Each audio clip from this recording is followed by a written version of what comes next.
Bonjour, aujourd'hui on va parler des montres de plongée et plus particulièrement de la norme ISO 6425. Alors c'est la norme qui certifie qu'une montre est une diver's watch, donc une montre de plongée. Comme toute certification, forcément il faut des tests et des techniciens pour les faire. Donc ce qui explique que pas forcément toutes les marques le font, même si ça peut quand même être une montre de plongée, hein. On va voir d'ailleurs si notre Longines Hydro Conquest peut être certifiée ISO 6425 ou non, et si ça en fait ou non une montre de plongée. Alors là, j'ai envie de dire, c'est un peu le débat comme le COSC et certaines montres qui ont des très très bonnes, comment dire ça, qui ont des dérives journalières qui sont bien supérieures au COSC, ou inférieures au niveau du temps de la dérive. Moi j'ai eu personnellement une Longines Hydro Conquest ancien modèle où j'étais à 0 seconde plus 1 seconde, donc bien au-delà de ce que le COSC préconise. Donc voilà, la seule différence c'est qu'évidemment elle n'est pas passée par une certification. Ça après je pense aussi c'est une question de budget. Je suis pas un spécialiste hein, dans tout ce qui est commerce et tout ça, donc c'est juste mon avis, voilà. Donc d'ailleurs, petite rectification sur la dernière vidéo que j'ai fait. Faut savoir que mes vidéos, je les tourne comme ça, sans montage, sans rien, donc c'est un peu en brut et direct, plus ou moins. J'avais oublié de préciser que donc, notre superbe Longines a une réserve de marge de 72 heures. Si ça peut intéresser certaines personnes qui sont tentées par l'acheter et qui cherchent des infos. Voilà. Alors, on va revenir donc à nos moutons. Donc la norme ISO 6425, la dernière mise à jour a été faite le 1er juillet 1996. Donc ils ont créé cette norme pour avoir des montres qui sont capables de résister déjà à l'eau, hein, bien sûr, à la pression, à la poussière et à l'air ambiant, suivant les airs qu'il peut y avoir, qui peuvent être plus ou moins nocifs. Alors, on a tous en tête, évidemment, quand on parle de plongeuse, des modèles emblématiques comme la Rolex Submariner, la Omega Seamaster, la Blancpain 50 Phantom et maintenant notre superbe Longines Hydro Conquest, évidemment. Donc, d'après la norme ISO 6425, pardon, une montre de plongée est une montre résistant à une plongée dans l'eau à une profondeur d'au moins 100 mètres et disposant d'un système de contrôle du temps.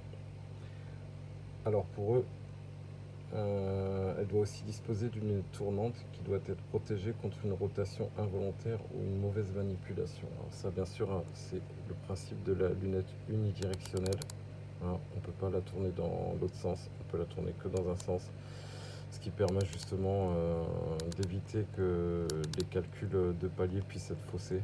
Parce que je vous rappelle vite fait que généralement on calcule le temps de plongée, c'est un sac qui nous sert à lunette tournante. Si on s'immerge par exemple à cette heure-ci, eh ben, on va laisser l'aiguille des minutes nous indiquer le temps de plongée qu'on a.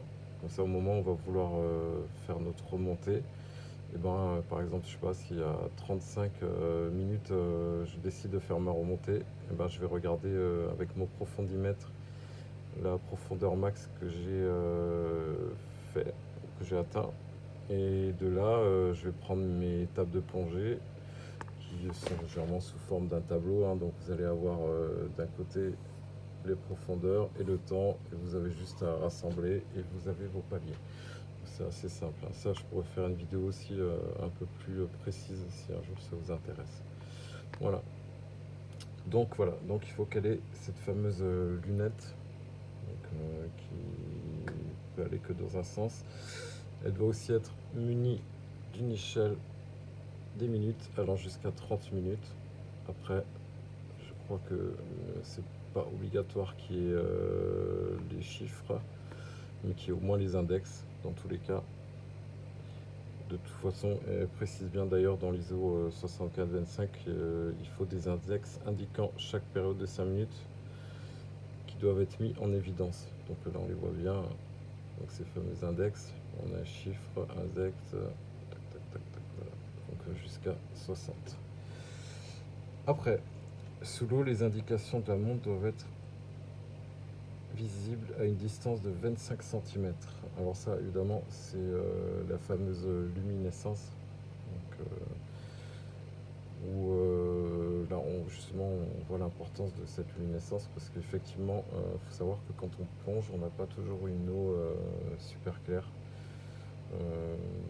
Et si on plonge de nuit, c'est pareil, il faut quand même qu'on puisse voir sa montre. Et bon, évidemment, vous direz que personne ne va aller plonger de nuit sans emmener un phare ou une lampe au minimum.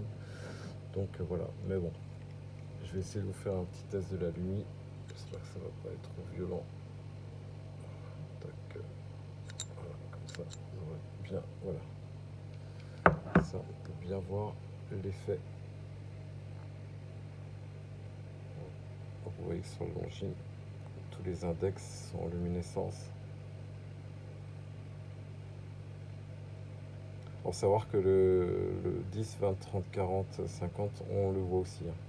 Là, c'est pas très, ça se voit pas spécialement sur la vidéo, mais la nuit, on les voit très très bien. Alors, concernant la lumière, comme j'avais dit dans la vidéo de présentation, elle est franchement nickel.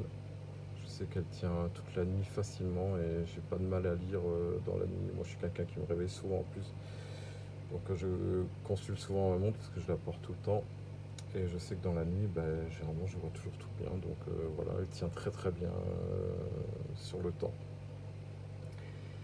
Alors, qu'est-ce qu'ils nous disent encore? Alors, il faut que l'indication de l'heure, les minutes doivent se distinguer nettement de celle des heures, plus grandes généralement, hein. Donc on le voit bien ici, hein. Voilà, et d'ailleurs je vais vous montrer aussi sur mon autre plongeuse, ma Boccia. Vous voyez bien aussi que l'aiguille des minutes, elle est beaucoup plus grande que celle des heures. Et qu'elle est bien voyante. Alors là, généralement sur la Boccia, ça se voit vraiment. Ça, c'est une montre normalement de plongée professionnelle. Donc effectivement, on voit vraiment que l'ont bien mis en évidence. La même couleur différente, elle est bien plus grosse, donc voilà. D'ailleurs, je vous parlerai aussi des normes pour les montres de plongée à saturation. C'est encore des autres normes. C'est pas la 6425, ça n'a rien à voir. C'est encore une norme différente. Donc ça, je ferai quelques recherches et j'essaierai de vous en parler dans une autre vidéo. Alors, il faut qu'on ait aussi un moyen donc de mesurer le temps. Donc, comme j'ai dit, donc on a notre lunette. Voilà. Allez, on va regarder combien de temps va encore durer notre vidéo. Donc évidemment, le moyen de mesurer le temps, c'est donc la lunette avec son point zéro. Et il faut une indication permettant de constater que la montre fonctionne. Alors là, dans ce cas-là, c'est la trotteuse. Vous voyez, la trotteuse a aussi un point de luminescence qui permet justement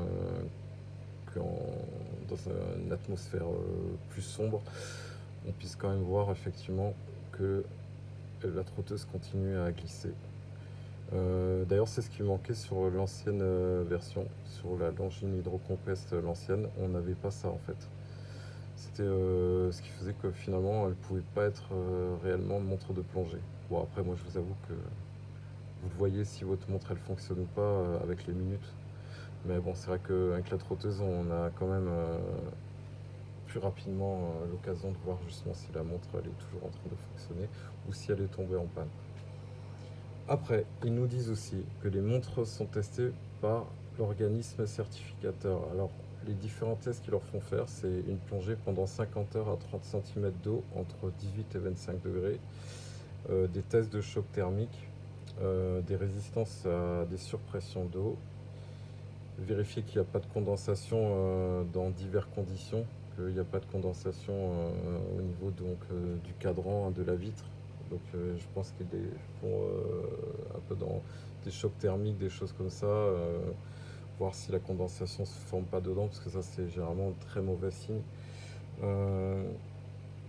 Et il faut aussi qu'il y ait des tests assez sévères au niveau de la couronne. Donc je pense que ça explique aussi pourquoi on a des protèges couronnes, hein. C'est très important de garder la couronne protégée parce que c'est quand même un des éléments sensibles de la montre. Faut pas oublier qu'avant de plonger, vérifiez toujours que vous avez bien resserré votre couronne parce que s'il y a un point d'eau où ça peut rentrer, c'est bien par là.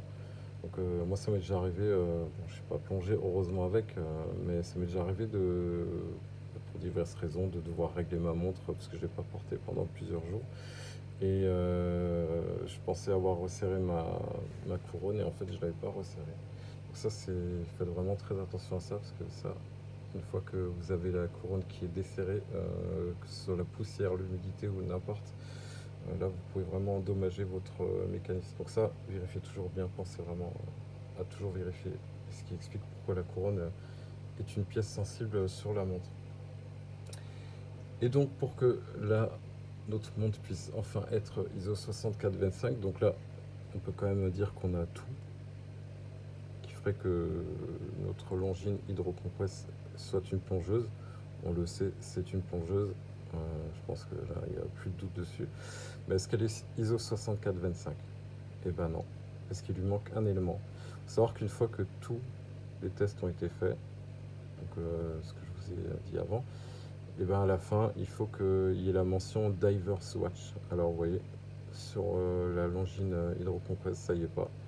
Voilà. Il faut que cette mention apparaisse ou montre de plongée. Alors savoir que normalement, quand sur une montre, vous voyez donc le terme Diver's Watch ou montre de plongée, c'est-à-dire que la montre a passé les tests et la certification ISO 6425. Donc voilà, mais bon, donc là, c'est la seule chose qui va nous manquer sur la Longines Hydro-Compress. Je pense qu'on peut lui pardonner facilement, hein, parce que c'est clairement une montre de plongée. Elle a tout l'essentiel, mis à part qu'elle n'a pas la certification, mais on sait bien que une marque comme Longines, s'ils se permettent d'avancer, c'est une montre de plongée, c'est que même s'ils n'ont pas à payer une certification, c'est que derrière quand même ils ont une certitude que la montre va être efficace sous l'eau et qu'elle va largement répondre à ce qu'on attend d'une montre de plongée. Voilà, donc la prochaine fois je vais essayer de vous faire une petite vidéo sur la certification des montres de plongée à saturation. Alors je suis désolé si des fois c'est un peu brouillon, hein. Moi, comme je dis, je fais une vidéo, je filme d'un coup et j'envoie. Voilà, je n'ai pas encore assez d'expérience pour faire des montages, des choses comme ça sur des présentations. Donc c'est un peu à l'instinct que je l'ai fait. Donc voilà, mais je vais au fur et à mesure essayer un petit peu d'avoir une meilleure discipline dans mes vidéos. Voilà, j'espère que tout aura été clair quand même, que vous avez les réponses aussi sur ce que peut être une montre de plongée. Donc on n'oublie pas, le plus important, c'est qu'elle ait un minimum de résistance à l'eau de 10 bars, donc de 100 mètres, qu'elle ait une lunette tournante, unidirectionnelle, bien évidemment, qu'elle ait aussi au niveau de ses aiguilles, qu'on puisse bien discerner l'aiguille des minutes par rapport aux autres, qu'elle ait de la luminescence, qu'elle ait un moyen de voir que la montre fonctionne toujours, donc une trotteuse qui est évidemment aussi équipée de luminescence. Voilà. Et que la luminescence puisse être visible à au moins 25 cm du plongeur, voilà, pour des raisons des fois d'eau trouble ou de choses comme ça. Voilà. Donc ça c'est vraiment... Et puis qui est aussi la mention Diver's Watch, effectivement. Et normalement je crois que derrière les montres c'est même marqué ISO 6425. Il me semble que j'avais une Citizen ProMaster qui était ISO 6425 où il y avait bien évidemment tout ce que je vous ai dit auparavant.